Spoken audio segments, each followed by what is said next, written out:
بسم اللہ الرحمن الرحیم۔ السلام علیکم ورحمۃ اللہ وبرکاتہ۔ میرے دوستو،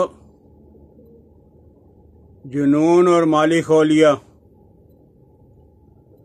اللہ محفوظ رکھے، یہ بھی بڑی خطرناک بیماری ہے۔ دماغی کام کرنے والوں کو اور اکثر جو ہے نفسانی خواہشات کی طرف زیادہ مائل رہنے والے آدمی کو یہ تکلیف ہو جاتی ہے، جو 24 گھنٹے سال کے 12 مہینے یہی سوچتے رہتے ہیں کہ حکیم صاحب کوئی طاقت والی دوائی کھا کے ہوگا کیا۔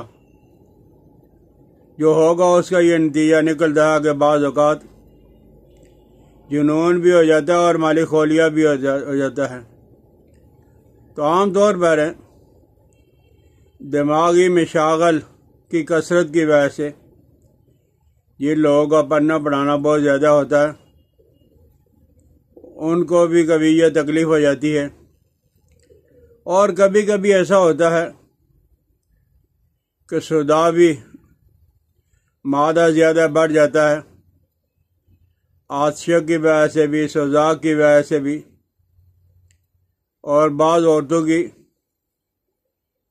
حیض اور نفاس کی بیماریوں کے اندر بھی یہ تکلیف ہو جاتی ہے۔ بہرحال یہ اگر بیماری نہیں ہو تو اس کا علاج ہو سکتا ہے، لیکن اس میں خطرناک بیماری وہ ہے، کوئی آدمی جنون میں ہے، مالی خولیا کا مریض ہے، اوٹ پٹانگ حرکتیں کرتا رہتا ہے، لوگوں کو تکلیف پہنچاتا رہتا ہے، کبھی ہنستا ہے کبھی روتا ہے، لیکن اچانک وہ کئی ہفتوں تک ٹھیک ہو جاتا ہے بالکل ہی۔ ایسا آدمی بڑا خطرناک ہوتا ہے، اس پہ ہمیشہ نظر رہنی چاہیے۔ اگر ایسے آدمی پہ نظر نہ ہوگی، علاج مستقل نہ ہوگا، تو اللہ نہ کرے بے خبری کے اندر وہ بعض اوقات زیادہ نقصان پہنچا سکتا ہے۔ اس کا ڈاکٹر اور طبیب حضرات علاج کرتے رہتے ہیں، بعض کامیابی ہو جاتے ہیں، لیکن یہ عسرت بھر بہت پرانا، یعنی بہت دنوں تک اس کا علاج کرانا پڑتا ہے۔ یہ اگر بیماری پرانی ہے، اس کے لیے سہل اور آسان، بلکہ جو لوگ نفسانی خواہشات کی طرف زیادہ مائل ہیں یا جن کو پڑھنے پڑھانے کا زیادہ کام ہے، ذکر اور اذکار چلے یہ زیادہ کرتے رہتے ہیں، ان کو ایسی چیز جو ہے وہ 2-4 مہینے کے بعد ضرور بنا کے کھا لینی چاہیے۔ وہ یہ ہے مروارید، سچے موتی یہ 1 تولہ، تباشیر 1 تولہ، اور زہر مورا 1 تولہ۔ زہر مورا ہو گیا، تباشیر ہوگی اور مروارید ہو گیا 1 تولہ۔ ان تینوں کو لے کر ہر کے گلاب کے اندر اچھی طرح کھل کر لیں، باریک کریں، روح کے اوڑا کے اندر کریں، کسی چیز کے اندر۔ جب یہ بالکل سرمے کی طرف ہو جائے، اسے خشک کر کے رکھ لیں، 1 ماشا دھاگے، خمیرہ ابریشم شیر اوناب والا، خمیرہ ابریشم شیرہ اوناب والا مل جاتا ہے، ہر دوا خانے کا بنا ہوا یہ بڑا چمچ، اور 1 گرام یا اس کا، یہ تینوں چیزوں کا، مروارید کا، تباشیر کا اور زہر مورا کا استعمال کر لیں، اور روغن گل گائے کے دودھ میں ڈال کے پلا لیا کریں۔ اور اس میں ایک چیز ہے جس کو مول جبن کہا جاتا ہے، بکری کا اگر دودھ ہے تو بہت اچھا، بہت زیادہ فائدہ۔ بکری کا دودھ میسر نہیں آتا تو گائے کا دودھ لے کر چولہے پہ چڑھائیں، اور انجیر کی لکڑی سے اسے ہلاتے رہیں۔ شہروں کے اندر انجیر کی لکڑی نہیں ملے گی، عام چمچہ سے ہلاتے رہیں۔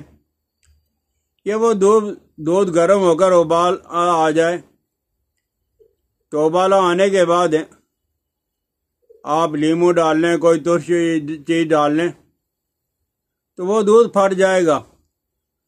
پھٹنے کے بعد اسے چولہا میں سے نیچے اتار کر اس کو کپڑا میں سے پون لیں۔ وہ جو پانی ہے وہ پانی ہے آپ کے کام کا، باقی جو پھٹا ہوا دودھ بچے گا اپنے بچوں کو کھلا دے چینی ڈال کے، لیکن آپ نے صرف دودھ کا استعمال کرنا ہے۔ یہ دودھ کا پانی جو ہے، کوئی آدمی اگر روپیہ پیسہ خرچ نہیں کر سکتا تو آپ کے نزدیک جو مٹھائی بنانے والے، پنیر بنانے والے ہوتے ہیں، دودھ کو پھاڑ کر یہ سونے سے زیادہ قیمتی پانی کو پھینک دیتے ہیں، اور وہ پانی لے لیا کریں۔ میں اکثر جو غریب غربا مریض ہوتے ہیں ان کو یہی کہتا ہوں کہ مٹھائی والوں جو مٹھائی بناتے ہیں ان سے پانی لے لو۔ وہ پانی آپ لے کر 1 گلاس صبح دوپہر شام استعمال کرو۔ میرے دوستو، یہ جو مالی خولیا میں، جنون میں، تیز بخاروں میں، معدہ اور آنتوں کی خرابی میں، اور سب سے بڑھ کر یہ ہے کہ ریح البواسیر، یہ ایسی بواسیر ہوتی ہے جس میں جو ہوا کا اخراج نہیں ہوتا۔ آپ 1 گلاس صبح دوپہر شام پیو گے، ایسا لگے گا کہ میرے اندر اتنی زیادہ ریح، اتنی زیادہ ہوا کہاں سے رکی ہوئی تھی۔ اور اسی طرح عورتوں کا اختباس سے حیض اور نفاس کا باعث یہ بیماریاں ہوتی ہیں، ان کو بھی آپ پلا دیا کریں۔ تو بہرحال باؤل جبن یہ ہر حالت میں بہتر ہے۔ کبھی کبھی عام تندرست آدمی بھی اس کا استعمال ضرور کر لے، جن کو بادی پن ہے، ہوا رک جاتی ہے، گیس کا اخراج نہیں ہوتا، ہوا کا اخراج نہیں ہوتا، ان سب کے لیے ہے۔